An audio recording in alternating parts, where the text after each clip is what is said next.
Hey everyone, I kind of started the record talking to the students who are in attendance and started going over the lecture without talking to everyone and recording this. So I'm recording it now and I'll kind of circle back a little bit and you haven't really missed much. I've just been talking about Robert Haas and I've been talking about the work for this week. So basically we're reading a really amazing poet, one of the most important poets in California history and who was really influenced by the beat poets like Jack Kerouac and Allen Ginsberg, who you might know, for poets who were really radical and in how they lived, how they shared and performed their poetry, and their kind of discussion and travels. The beat poets were really cool because they would spend like all day in cafes, spend nights together writing on street corners and outside of stores, on the streets of Venice and in the cafes of San Francisco. And then they would share their work. This must have been the 1950s because one of the things that they did was they lived on the road. They traveled the country by car. And that was only possible because the freeway system that we have to this day was built as an evacuation route for during the Cold War, in case there was a nuclear fallout and people had to evacuate cities. So they created an interstate highway system. So it became possible for the first time to drive your car that you bought for a couple grand across the country. So these were the Beat poets, the Beat generation. Robert Haas moved to Berkeley because he wanted to be a beat poet. He was influenced by them. Um, and so he was also but he took those influences, wrote his own poetry. He says he doesn't really have a school of thought or a style that he follows, but he was crucial to the environmental movement and to what's sometimes called the eco-poetics movement, in which they really thought about how the relationship between people and the environment and kind of made the environment central in their work, which was which is really cool. So that those are some of the reasons why we're reading him. He's really influenced by the California geography and ecologies. He is historical. He takes on different traditions in poetry, both European and American. So tr forms that you are familiar with, and that is usually more traditional poetry, like meter, sonnets, BNLs, hexameter, pentameter, octameter, meter. And but he's also really influenced by ancient forms like haiku. And so he is a really good starter poet for us to read for a number of reasons. So you'll write a short little essay on one of his poems. Feel free to digress, explore the poem. What does it make you think of? Write about that. You don't have to just stick to the lines. But I do actually want you to write down the lines because writing down lines is actually a way of studying poems. Um, so you'll also I'm asking you to write two poems in the style of other poems that we'll read for this week. Nature Notes in the Morning and Stanzas for the Sierra Morning. Both do very different things. And I really like Robert Haas to teach his work because it's very easy to understand what he's doing. Like line by line, fragment by fragment, you can see easily, even visually sometimes, the inner workings of the poem. So it's very valuable to us as poets starting this semester. I also want you, so that's the half of this week. Half of the other half is I actually did a workshop about writing poetry, writing about place, how to write poems about a certain place.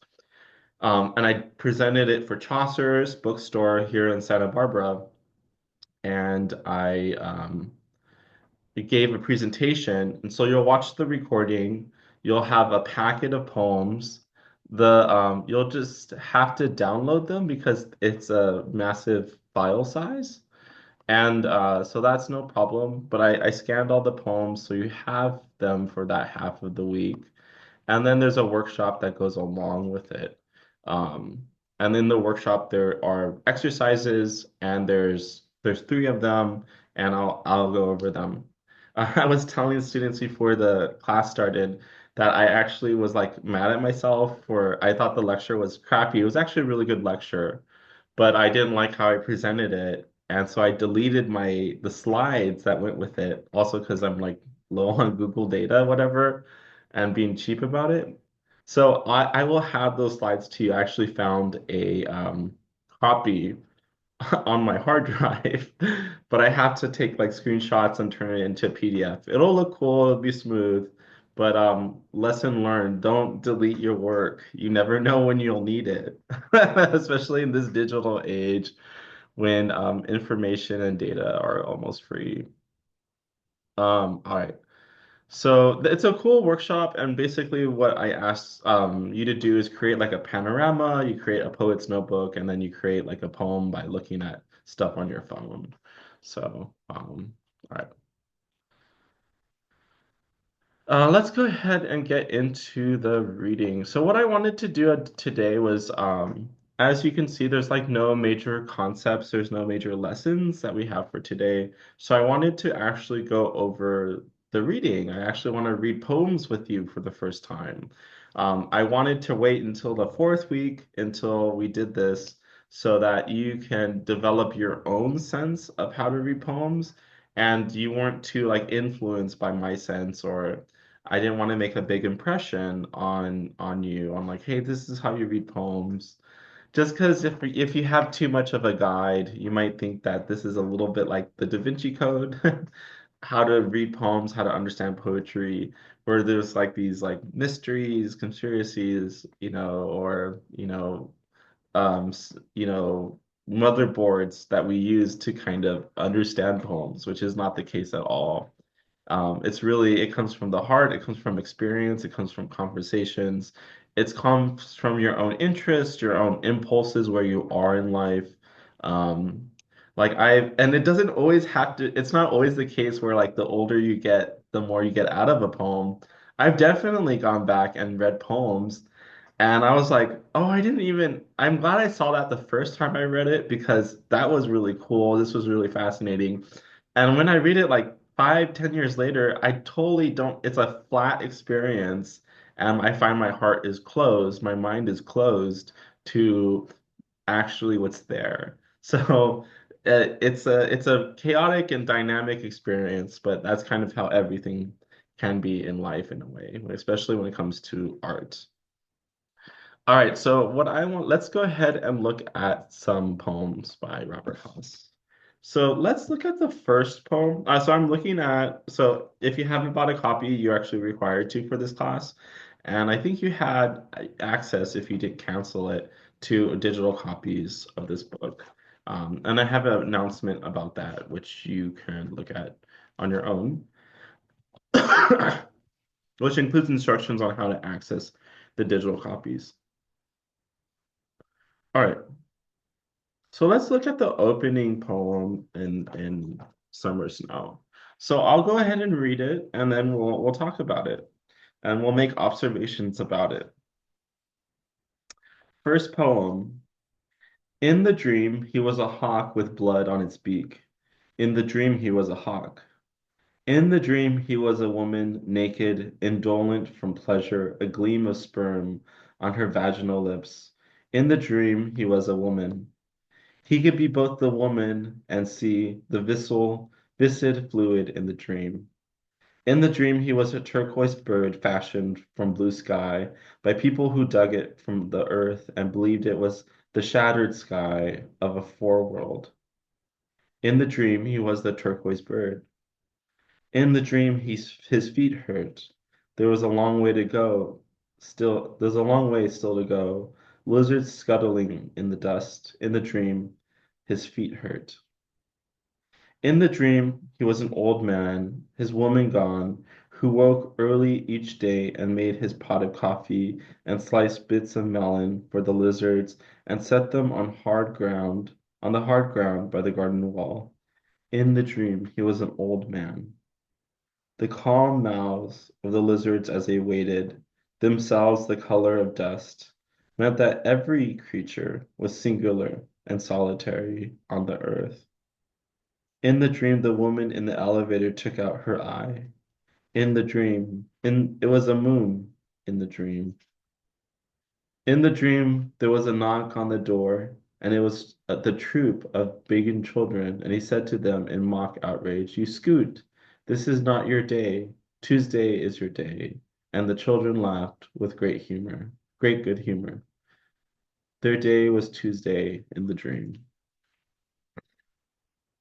All right, so this is this is a cool opening poem.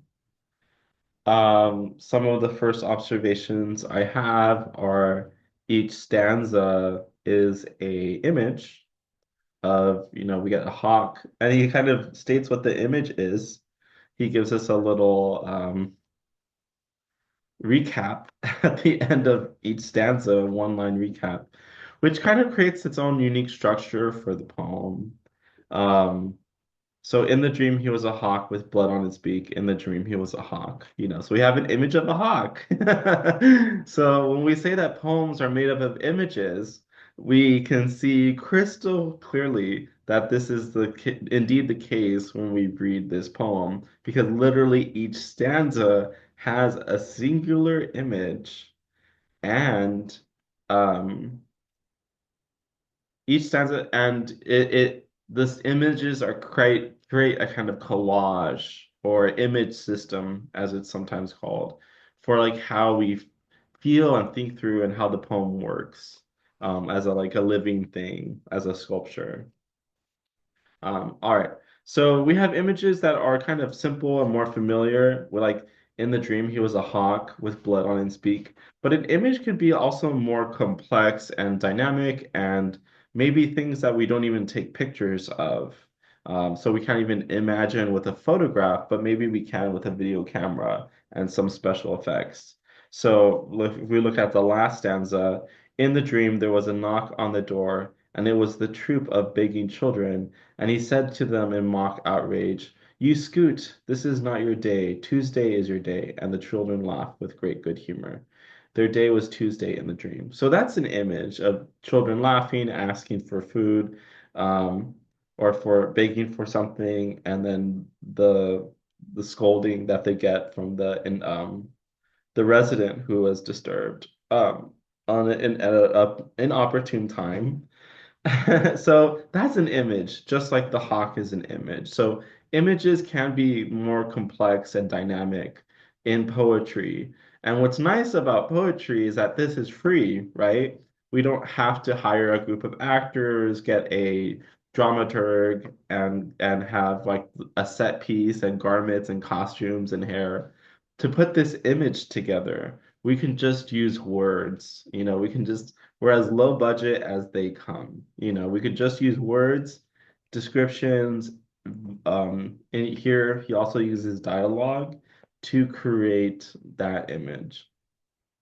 So and then something that is important too is in the first image, he has a description to create the image, a hawk with blood on his beak.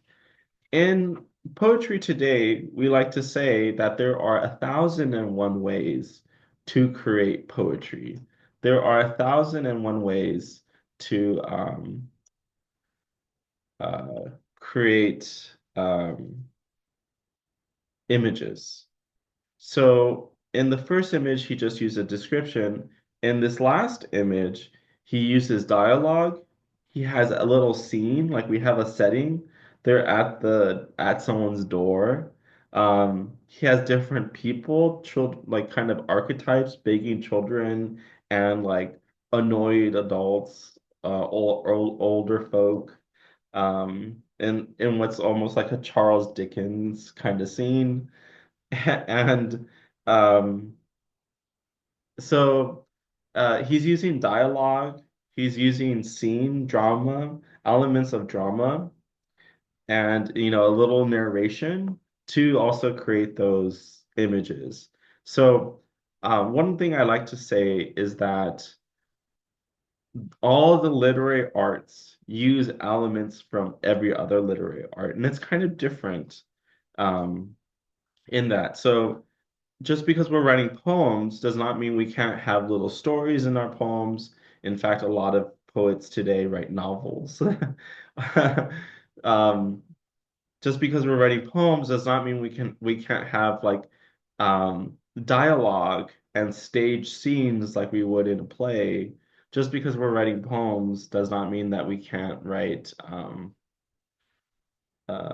or we can include like elements from other genres, right? Um, he has more kind of mythical, scientific, sci-fi kind of stuff when he in those images of like the turquoise bird, um, of like ancient civilizations, and stuff like that.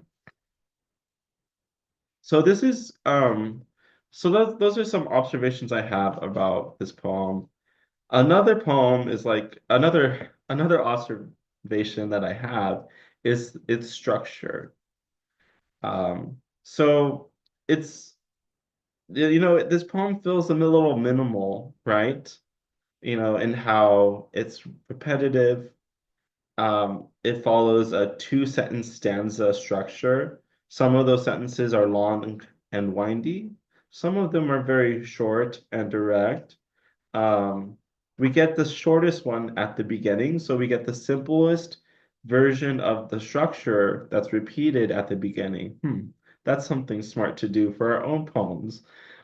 In video games, this is called teaching the player how to play, where they at the opening of the video game, you have a very easy scenario where you teach someone how to play. And you see this a lot in Mario games. This actually comes from Shigeru Miyamoto, the designer of Mario and maker of Mario and Link, um, two of the biggest video game series in the world. Um, they could not be more popular. Anyways, you'll see like with the first part of the level, we'll always teach you how to like solve the puzzle. What is the main mechanic of the level? Is it jumping on tortoises? Is it running or clearing cliffs? Is it jumping on level balance beams? Um, is it taking over enemies? Is it the beginning teaches you how to play. And so I'm bringing that up when it comes to structure because that's what the minimalists did. The minimalists were like, in the 70s, were like, we don't have to write in European inherited structures. In fact, we can make our own structure just by through repetition and having something called the vivariant.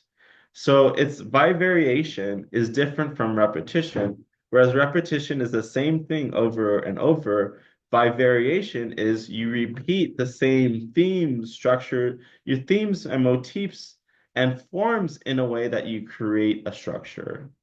So minimalism, you can create your own structure. You can teach people by teaching people how to play, how to read your poem. And Robert Haas does that at the beginning in his first stanza. In the dream, there was a hawk with blood on its beak. So he's going to begin in every sentence within the dream. He's going to give you an image, and then he's going to repeat the first part or a reduced, boiled down version of the sentence in the second and last line, in the second couplet. So these are couplets in the second part of the couplet. So um, couplets are really cool because you can kind of do whatever you want in a couplet, a space of two lines, and that can give you the structure of your poem. Um, it's a way of putting things together that shouldn't be together, which is exciting because it's fresh and original. But it's about thinking of things in pairs and dualities and patterns. The couplet structure is particularly known for that and capable of that, of producing patterns and producing dualities and thinking about like paradoxes, things that can't be together or are together in an uncontainable, ununderstandable way or unmystifying way. And we'll have a whole lesson on paradoxes at the end of the semester. So he gives us this bivariant structure of the repeating the first three words of the sentence, having each stanza be two sentences, and then he uses that structure throughout the poem and creates variations on this through having longer sentences, by giving us one sentence in an ellipsis, by giving us sentences with lots of dependent clauses, lots of fragments, and then sometimes he rolls all that back and gives us a short, powerful sentence. Like in the dream, the woman in the elevator took out her eye. He returns to that short, sharp structure. Um, and then he breaks it again by saying it was a moon in the dream. So he doesn't begin with in the dream it was a moon. He says it was a moon in the dream. So he's creating, again, he's using this minimalistic bivariant couplets to create structure and expectations, and along with that, music and themes. And then he breaks those themes and he creates variations. So I think this is actually a good exercise. I'm going to ask everyone watching the video to create three couplets following in the style of the first poem. Because you'll have a lot of fun with couplets. They're an ancient form, and they operate right by leaps. And here the leaps are actually retractive. So it's interesting. He doesn't leap onto a new image, he leaps onto the same image, and it kind of lands where it began. So that's kind of an interesting way to use leaps in a poem. Rather than jumping somewhere far, he jumps kind of backwards in these poems. Any questions so far? All right, let's go ahead and look at some other poems together. And so this poem, I'm asking you to read it and do an exercise with it to write it's in its own style. So this is actually an assignment. Um, but let's look at the poem together, and I could kind of talk about why I think it's actually really cool to write about at length. And to write a poem in its style. So nature notes in the morning. After days of wind, no wind, the leaves of the aspen are still. The leaves of the alder and cottonwood, juddering for days and cold, are still. East sides of the trees are limed with light. The last night, a stand of lodge poles lit on the west side. A kind of symmetry in days because they're standing still. Just distribution theory. Light. What do I know from yesterday? The blue bell of the gentian on the trail, or gentian on the trail. Hawk moths swarming in the scree. Two drops of violet in a pool of azure. Petals of the gentian. The leaves lit by light. The rock face of a mountain gleaming. And only for a second yesterday the tanger's yellow breast, as if the gift were excessive.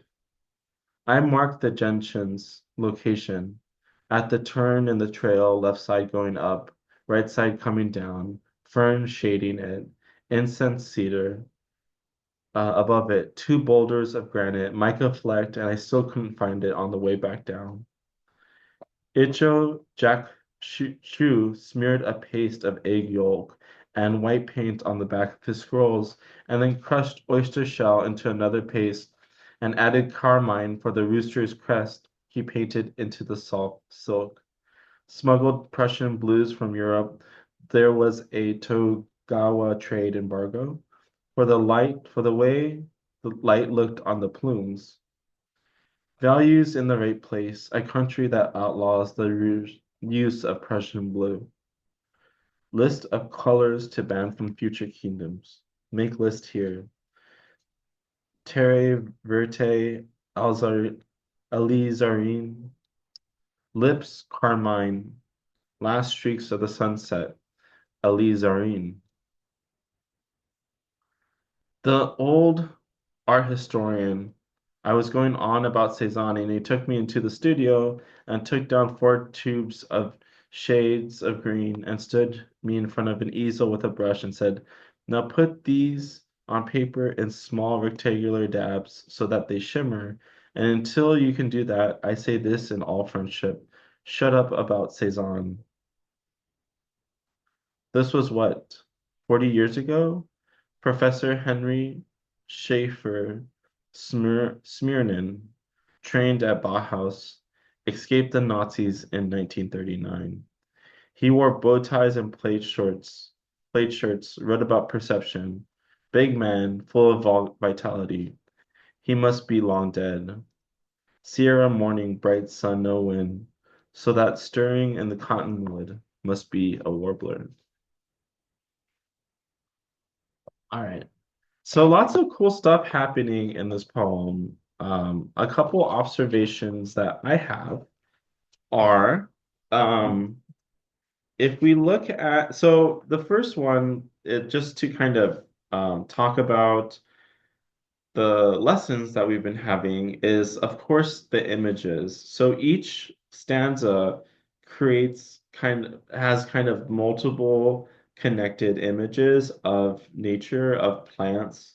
And like you see how just by through observation that creates poetry and how he places the words and the syllables, the sound, the volume, and what I'm calling the climaxes and the anticlimaxes. So if we look at the first one, let's look for anticlimax. After days of wind, no wind. The leaves of the aspen are still. The leaves of the alder and the cottonwood juddering for days and cold are still. So we have like these two anticlimaxes, right? If we look at the second line and then the last line of that first stanza, that first entry, um, there's there's there's these lines that are longer, have more syllables, after days of wind, 5 syllables in the first one, and then all the other lines are longer, except for the second line and the last line, we only get 2 syllables. So that's interesting. When you think about sound, he's also using sound to create these like anticlimaxes where we kind of we're it and you can think about like what effect that creates from for you. For me, it's like this like atmospheric effect of it's dramatic, it's this sense of quiet, quietude, silence, because the lines are longer, and when there's no wind, the lines are really short.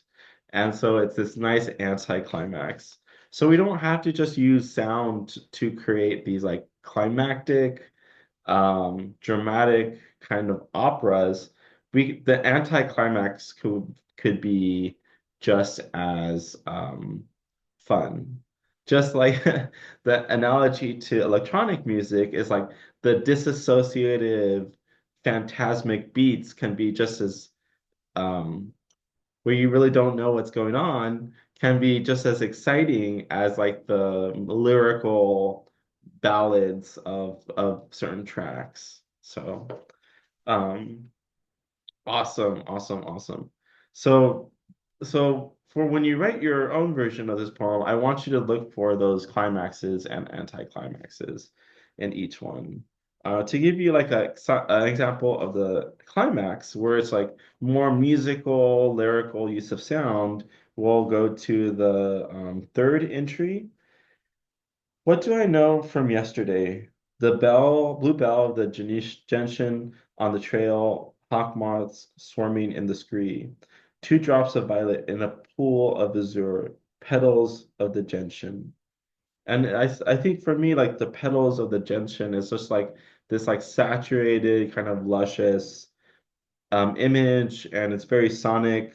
He's being very poety, and just how like the sounds and the syllables are very colorful. The word choice is very deliberate. There's not a word extra in any of these lines. Um, it's very it's very kind of haiku-like in that style. So, and so earlier we talked about how Robert Haas is a really good poet to study because he brings in a lot of Eastern traditions into his work. He from like Japan and from Asia and beginning with Japan, and he al he also writes, he brings in a lot of European traditions by talking about philosophy, verse, meter, sonnets, ballads, romantics, but also modernism of Pound and Gertrude Stein, and how he thought about the image and how his subjects that he talked about, writing about the economy, writing without figurative language, as the modernists did, um, and instead relying on imagery that created by words. So with this poem, the petals of the gentian is like kind of like this. It's repeated, right? This word. It's this hyper focus on this subject. And I feel like that for me is like a climax because he has that use of punctuation of the colon, and we're just really supposed to hear kind of that it and kind of it create for me it has like this slight like awe effect, like we're supposed to revere, it's kind of sublime, the petals of the gentian. um and he's going at length to describe it, right? He has two lines before it to describe what we're listening to, what we're hearing, and what this stanza is about. um, so you can create like these more dramatic climaxes with sound. Um, and they could be kind of strange too, these climaxes. You could bring in unfam words that usually aren't um, um, put together. Like you could say words, even if you just couple words like sonic water or like golden tomorrows, where you get those O's in there. Um,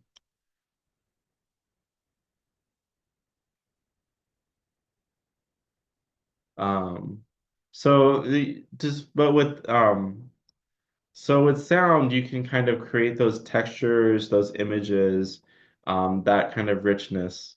I couldn't think of any other examples off the top of my head. I kind of just spaced out and looked outside my window. But I think you get the point. And I think that's a good second exercise is think of pairs of words that sonically complement each other. So the um the pairs that I gave are like Sonic Water and Golden Tomorrows.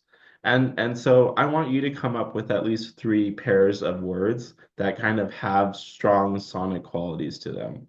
And in this exercise, we are going for the climactic, something that is overstated. I would say that the anticlimactic is better reserved for contrasting with the rest of the stanza. So anticlimax happens kind of in relief, whereas climax is very much sculpted and built out. It's in your face. Whereas anticlimax is a subtraction from what you called out. I hope that makes sense. So, and I'll write these in the instructions you'll see them below. All right, so let's move on to the next poem that we talk about. So stanzas for a Sierra morning. So I like this poem. It's because it's more traditional. Um, and we'll read it together, and then I'll kind of leave you with it. So for you to think about. But this is a more traditional. kind of European style poem in where it is organized by syllables as stressed and unstressed syllables. So looking for wild flowers, scruffy yarrow. So we have the unstressed stress syllable, unstressed stress syllable, unstressed stress syllable, unstressed stress syllable. And so for me, this is kind of maddening way to write poetry. I definitely don't write in meter, but I write instead with images and rhythms and changing transitions. This is very much unstressed, stressed European poetry, which I'm sorry, you guys, it's just not as exciting for me, but I do enjoy it. I think it's really awesome. With its roots, deep roots. Okay, so let me start over. Looking for wildflowers, scruffy yarrow, with its deep roots for this dry place, and fireweed, which likes disturbed ground. There were lots of them, a bright yellow yarrow, and the fireweed was brilliant magenta. Some women put it on their lips for summer evenings. The water of the creek ran clear over creek stones, and a pair of dove white plovers fished the reels a sandbar made in one of the turnings of the creek. You couldn't have bought the sky's blue, not in the silk markets of Samarkand, not in any market between Sihan and Venice, which doesn't mean that it doesn't exist. Isn't that, after all, what a stanza is for? So that after a night of listening unwillingly to yourself think, you can walk idly through some sort morning market, sipping tea, an eye out for that scrap of immaculate azure. So this is stanzas for a seer morning. So this is, like I was saying, um what we see in the poetry of a lot of poems by Robert Haas is that he creates kind of these poets' notebooks. Like he goes out into the world and he actually writes in nature. He goes on hikes. He gathers his materials for his poems out in nature. He's a field biologist. He's been quoted by the California EPA for his studies and like his poetry because he's able to document really the phenomena of plants and biology and ecology on this earth. And he has in this poem in this book you get a lot of that. So he's really like a poem who has like a method, a poet who has like maybe not a method. Method is probably not the right word, but he has a field of study. And as poets, I think he's a really good teacher for this reason. You should all have your field of study. What are you making poetry of? What are you making poetry of? For me, I love making poetry of electronic dance music and queer nightlife. What are you making poetry of? So this is a really important point.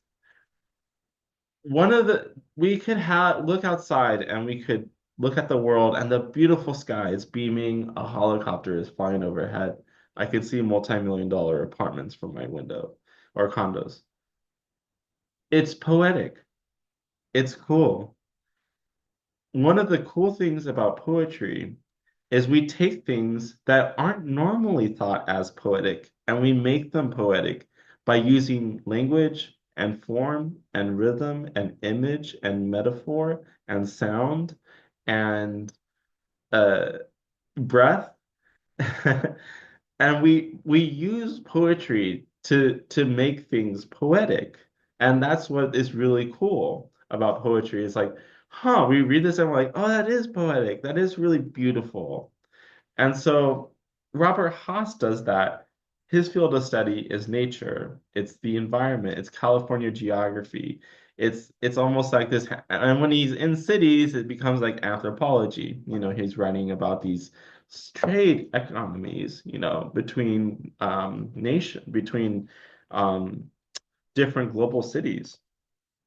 So Robert Haas is a really good teacher for that. What is your going to be your life pursuit outside of poetry? What are you going to make poetic that's not poetry, um, or not poetic already, and help people see and share in your vision? Because if you feel it, there's so many other people that want to feel it the same way. So Robert Haas is writing these poems about the Sierra morning. Of course, we would see these are poetic, but the way that he does it here is really bomb. It's really cool. So what some of the things that I think that he observations I have in this poem that are really cool is that the way that he uses metaphors. So he's combining imagery of nature. You notice that he doesn't use metaphors to describe nature. He doesn't say that is as blue as um, a bird, or this bird is as blue as a baby's eyes. He doesn't use metaphors to describe nature. He uses description. So he's describing the roots, the flowers, the biology, the botany of it all. And where he does use a metaphor, he actually makes people metaphors for nature. Um, and the fireweed was the brilliant magenta some women put on their lips for summer evenings. What's really cool is that he doesn't go into the glorification of nature. He goes into this, to describe nature as you see with a lot of photographs, like with this um, photograph of the Sierras in the morning, which I have on this page, where it's more of like nature as like God's kingdom or like heavenly paradise.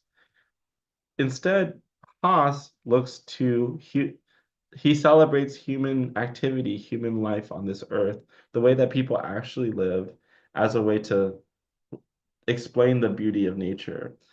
You know, you would not think that a poem about the Sierras would have with a metaphor about lipstick. And that's what's really cool about Robert Haas's poetry is that he doesn't like um he metaphors go unexpected places. They create beauty in unexpected ways, and that's why we love them. So he compares the Sierra mountain range in the morning to the color that women put on their lips in summer for summer evenings. So pretty cool, right? Pretty cool metaphor. How he's using metaphor. And it goes back to what Carmen Jimenez said about image systems. How are we creating these images and what, the effect that they're producing in the poems? We're not just putting image after image.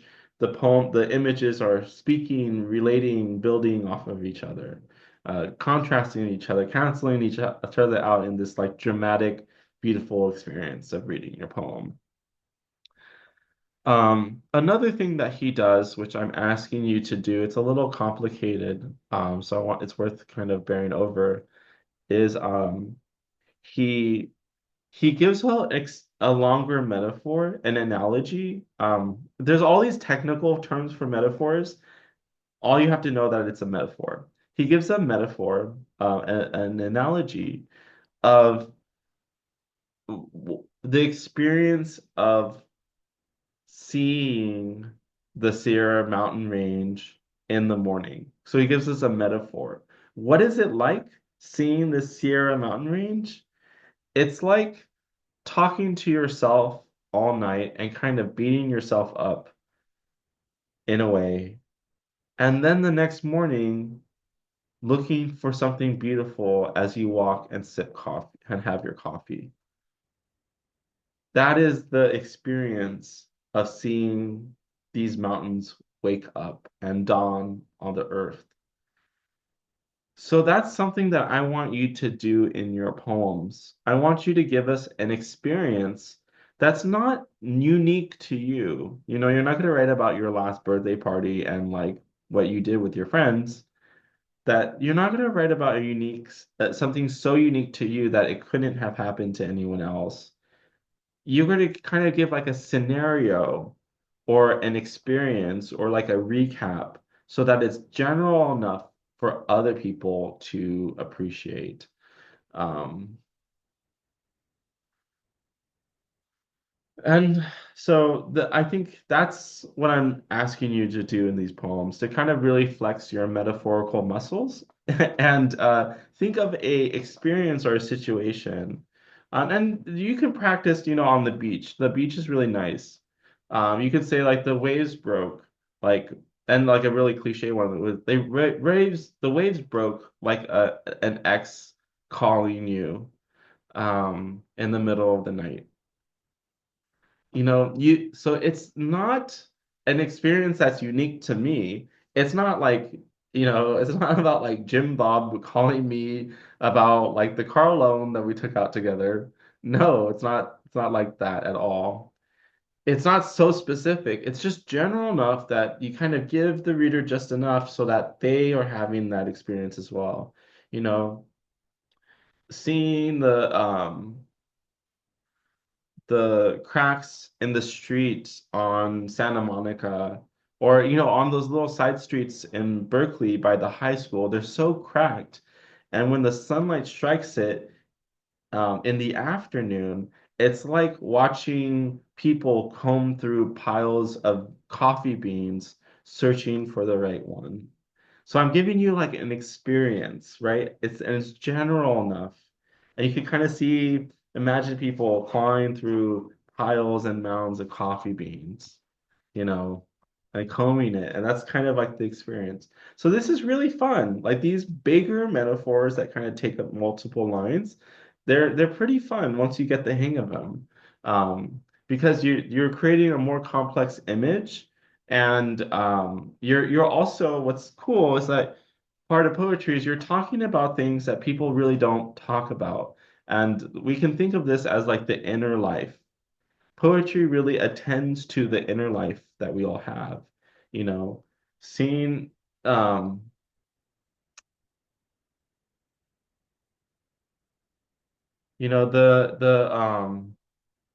the boulder fell. And it was like seeing a bachelor's room after they had moved out, where all that's left is the imprint, the dents, the slight wear and tear, and maybe even the damage of a rough, fast life lived for fun, lived out of necessity for fun. That's what the granite looks like. That's what the boulder looks like. So these extended metaphors are really fun once you get the hang of them. And just try them out. Try it out on the beach. Like the waves, you can compare anything to the waves. You could say it's like any experience. Like, oh, the wave crashed, like not a student not getting into a party, that they really wanted to go to where their friends are already inside. Like you could really have fun. So practice on the beach and then go from there. Um, all right, and I think we have time to kind of maybe talk about one of the other poems. So a lot of this Summer Snow thematically is thinking about life and death, um, and it is kind of harsh um, when it thinks about the harshness and the inner life, the turmoil, the despair, but also the beauty and the joy of being alive and celebrating life together. Summer Snow, And Robert Haas, he had heart surgery not too long ago, a few years ago, and he's at a certain point of his life where he's thinking about death and he's thinking about the life that he's lived and the places he's been. And so it's a very reflective, meditative journal, but it's written within like the tenor of like the afternoon of a bright morning. So it is very hopeful at the same time. Summer snow. And I'll be going up to Portland next month, so I might get some spring snow when I'm there. But it's aseasonal and it's almost out of place, but how could anything be out of place on this earth, so summer snow. So let's look at a poem together and maybe have one or two observations and then close out the class. Patches of snow in July. In June, there had been weeks of unseasonable cold and several days of snow in the Tahoe Sierra, so that the city people were driving up to the ski on the 4th of July. 10 days later, the tips of the pines seemed to be on fire with the neon green of new growth, and along the Truckee River, wildflowers had the raw look of early spring, as if they were astonished at themselves for having forced the dead earth. Coming into the valley, something about the way the grasses and wildflowers and trees climbed the mountains right up to the tree line, as if they were a young orchestra hitting high notes, and the way the white patches of snow in the saddles of bare rock between the massive peaks glittered in the sun undid me. That's the right word, undid. Woke up. Life in its exuberance, rushing straight upward toward the hill. The night before, I had been reading from an anthology of 17th century poetry. So I think this is a really good exercise. This will be our last one for today. So the first one is to write three couplets. The second one is to write three pairs of sonic words, of climactic sonic words. And then this last one is to write a paragraph that leads up to the definition or redefinition or poetic definition of a word. So this paragraph leads up to the poetic definition of undid. You see this a lot in like TV where like characters talk about a word and then they make it, they coin it. The ones from Friends is like friend zone, like, oh, like I got friend zoned or I put her in the friend zone, as Joey says famously, where you put someone like in a non-dating kind of frame of mind and relationship where they're only going to be your friend. Um, and so undid. So they have a conversation, they build up to that word, friend zone. I want you to have a conversation or write a paragraph where you build up and you poetically define a word for yourself, as Robert Haas does. He does, and that word, of course, in this passage is undid. And I'm on page 11 of Summer Snow, Patches of Snow in July. Interesting, right? Undid. And what's really cool is like you kind of it's musical in the way that like a breakup song or a love song owns like a feeling. It's you're being real with people. The more real you are and you can be, the better for this kind of writing. And you own up and you're like, undid. This it undid me. And it's profound. It's poetic. So write a paragraph in which you describe like an experience or you that builds up or somehow builds up to the redefinition of a word. And often experience is a nice way to go because you already have that reservoir of memories and stories and narratives and myths and passions that you can rely on and tell the story. Um, and you could redefine it for yourself. So it's very much poetic. This is very much a poem, and Robert Haas is kind of known for having these prose poems. These poems that use sentences.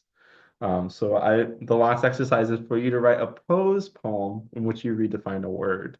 And think about like an experience where like maybe you and your friends came up with a new word together, or you can even write about like a sitcom and where they did this in a sitcom. I just want you to get practice making that shift from prose to poetry. That shift from like paragraphs and sentences to poetry is also one that we see in haibuns, which are of course an ancient or early modern, maybe even ancient at this point form of Japanese poetry, which you had like these paragraphs and descriptions of your travels, and then it built up to a haiku. So you switch from paragraph structure to haiku, and we'll have a whole. I'll talk about them more in this week's workshop. But it Robert Haas is really cool about doing that. He switches from more um, paragraph and narrative to poetic and sonic kind of modes in writing. All right, so that's it for this week. I hope you enjoyed it. Are enjoying this first part of Summer Snow. Well, I'll try to see if I could find more poems by Robert Haas from other books that we could read for next week. But if you have any questions, always feel free to reach out. And thank you everyone for coming and everyone for watching this video. All right, have a good rest of your week. Thank you. Thank you.